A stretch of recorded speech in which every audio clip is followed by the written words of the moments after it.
SafeMoon is working on a new game, kind of. And also, there are some fan theories going on about the SafeMoon blockchain in this video. Do not go anywhere. I am not a financial advisor. This is not financial advice. Everything I'm sharing is my own opinion. It's my own research. I highly encourage you to go do your own research. And with that being said, let's go ahead and dive on into the news. Up here first is from Gandalf, who says, want to play games with the SafeMoon army? SafeMoon Gaming will start their official SafeMoon Rust game server on September 1st and a big giveaway. More information can be found in the SafeMoon Gaming Discord soon. And then it has a little graphic right down here that is for September 1st. 32 game copies to give away. If you're not familiar with Rust, Rust has been out for a while now. And it's a survival type game. It's player versus player. You can create your bases, go and invade other people's bases. And it gives off almost like an apocalyptic sort of vibe of the survival when you're building your bases and you're fighting against other players. And oftentimes you'll have voice communications as well. So again, they are working on making their own server that looks to be coming around September 1st. And you have an opportunity to win a copy of this game. They're going to have more details down below. So they're just trying to have something that's more engaged with the community on a fun level. But they did not make Rust themselves. They're just making a Rust server. Moving on. Okay, so in regards to the shield, Brian, aka SafeMoon OG, over on Twitter, has said a couple things here. He said, remember kids, SafeMoon partnered with AK Code/AKT, a company where Lynn Spraggs and others created Aegis security systems for the military. Aegis equals shield. Yes, I think that makes a lot of sense. I don't disagree with that. I felt like this similarly before. The people that were working on the security features for that of the SafeMoon card, which is also supposed to be part of the SafeMoon wallet, the same individuals working with all that. I think that could also carry over for the SafeMoon exchange.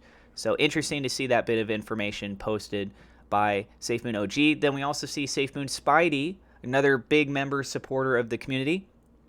He says, if SafeMoon OG is correct, the new security protocol may be dependent on the SafeMoon blockchain. The way that I read this line is that the blockchain will validate transactions at the same time it does personal authentication.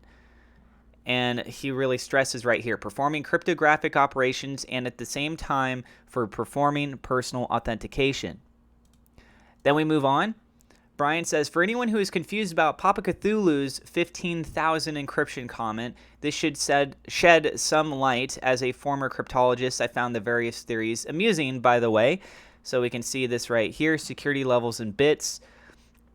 So we got 1024, 2048, 3072, 7680, 15,360. But down on the bottom level here, because that was in reference to the key size in bytes, then we have in bits for the security level 80, 112, 128, 192, and 256. There's a discrepancy here between RSA and ECC. We see that RSA is significantly higher in key size in bits compared to that of an ECC.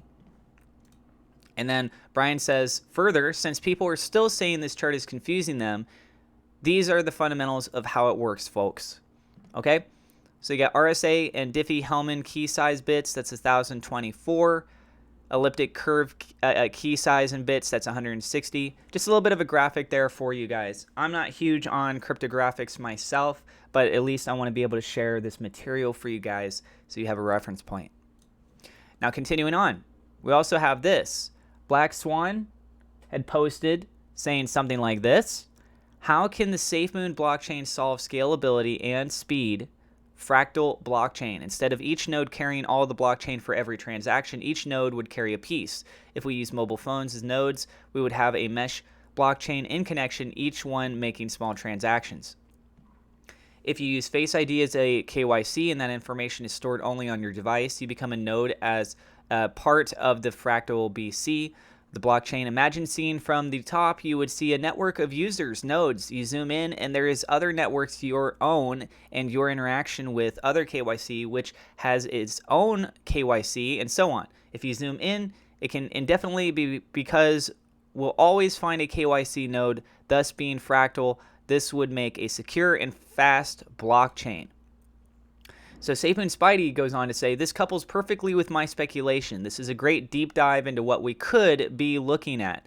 And Black Swan responded saying, and if this was to happen, I believe SafeMoon could do something never seen before. Give a holder of the wallet the ability to accept or deny transactions on SafeMoon chain, making a safety breakthrough so nobody would steal your goods without your permission. And if they had a pre-request of staking to become a validator, then we have the blockchain. Then we also have right here a thread from SafeMoon Spidey who says, as most of you know with SafeMoon, you get reflections based on two factors. One, how big your bag is, and two, the amount of SafeMoon volume.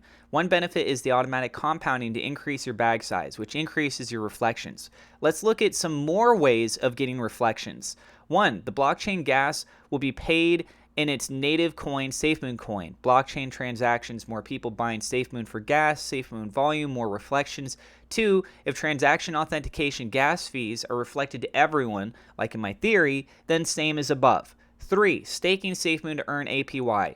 If done like Brew Labs, we might have the options to compound APY and or reflections or receive APY and or reflections to your wallet for spending. 4. Holding tokens that provide staking, affinity token to yield or pay reflections BBTF, and SafeMoon. I don't know, it seems like an awful lot of ways to get paid, and that's before we even know what else is coming out in the SafeMoon ecosystem or how the SafeMoon partners are going to help build up the SafeMoon volume. Finished, or is it? Well, that's what I've got for you in this video. Nice little compact set of information. Be sure to tell us what you guys think about all this in the comments down below.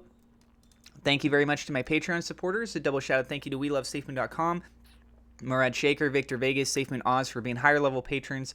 Also, thank you to my YouTube members for your support. Again, I'm not a financial advisor. Please go do your own research. Don't forget to hit subscribe, hit the thumbs up like button. God bless. We will see you in the next episode.